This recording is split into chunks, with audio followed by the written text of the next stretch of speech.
Bonjour bien-aimés dans le Seigneur.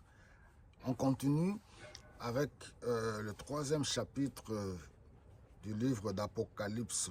Au verset 14, il est écrit: Écrit à l'ange de l'église de Laodicée, voici ce que déclare l'Amen, le témoin fidèle et véritable, qui est à l'origine de tout ce que Dieu a créé. Je connais ton activité, je sais que tu n'es ni froid ni bouillant. Si seulement tu étais l'un ou l'autre, mais tu n'es ni bouillant ni froid, tu es tiède, de sorte que je vais te vomir de ma bouche. Tu dis, je suis riche et j'ai fait de bonnes affaires, je ne manque de rien. En fait, tu ne sais pas combien tu es malheureux et misérable, tu es pauvre, nu. Et voilà ce tableau, le cliché qui représente la société d'aujourd'hui. Une société qui a résolu de s'appuyer sur elle-même. Une société de confusion. Il ne faut pas qu'il en soit ainsi pour nous qui sommes enfants de Dieu. Nous devons être clairs. N'ayons pas peur ni honte, ne provoquons personne. Voilà, ne condamnons ni ne jugeons personne, mais nous devons être clairs quant à notre appartenance à Jésus-Christ. Ce n'est ni une provocation. Quand quelqu'un est en Christ, oui, il est une nouvelle créature. Les choses anciennes sont passées, voici toutes choses sont devenues nouvelles. Quand une personne, bien sûr, est en Christ, c'est une nouvelle créature, une nouvelle personne, transformée, régénérée et remplie du Saint-Esprit. Notre vie est régie maintenant par la parole de Dieu. Alors, c'est une époque où nous devons encore écouter, une époque de confusion. Et de fois, c'est même les enfants de Dieu, les hommes de Dieu, les serviteurs de Dieu qui sont la porte de cette confusion, où il y a le mélange avec tout. Non, on est enfant de Dieu. Quand on est tiède, le Seigneur nous vomit.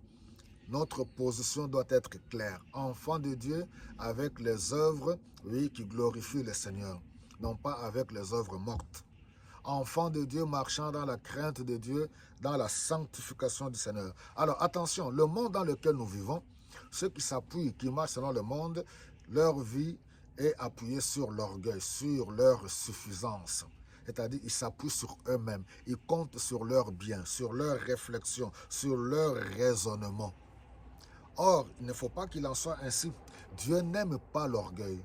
Dieu résiste aux orgueilleux, mais fait grâce aux humbles. Alléluia. Donc la foi, en quelque sorte, c'est reconnaître nos limites. Il n'y a pas de honte de reconnaître nos limites, effectivement, parce que l'homme est limité.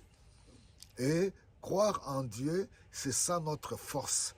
Reconnaître mes limites et croire que oui, Dieu est celui qui a la plénitude, qui est capable, mon créateur, celui qui peut venir à mon secours, celui qui peut combler le vide, alléluia, qu'il y a en nous.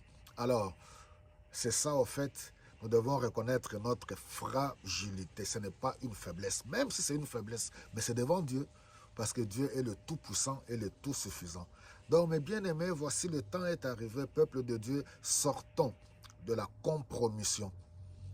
Serviteurs de Dieu, sortons de la compromission.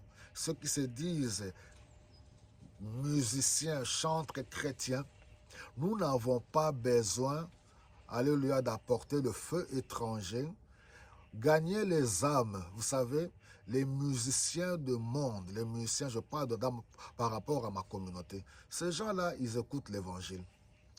Ils vont se convertir s'ils le veulent, touchés par le Saint-Esprit. Nous n'avons pas à amener le feu étranger, nous mettre sur un joug étranger avec eux, disant que ce sont nos frères, voilà, pour prouver l'amour.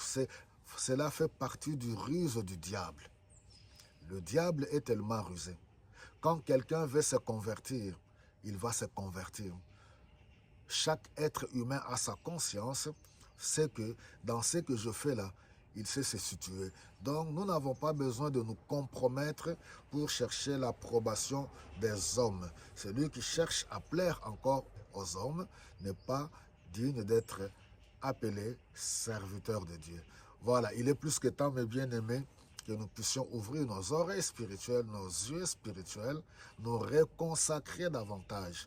Nous prêchons l'évangile avec simplicité, avec humilité. Dieu a tant aimé le monde qu'il a donné son Fils unique afin que quiconque croit en lui ne périsse point et qu'il ait la vie éternelle. Celui qui croit, il donne sa vie à Jésus-Christ. Celui qui ne croit pas, il est réellement libre. Nous ne prêchons pas la religion. Le salut ne se trouve dans aucune religion. Le salut ne se trouve dans aucune tradition, ni coutume, ni raisonnement humain, ni connaissance humaine. C'est l'œuvre salvatrice de Jésus-Christ à la croix, librement, par le Saint-Esprit qui apporte le salut à quiconque croit. Que le Seigneur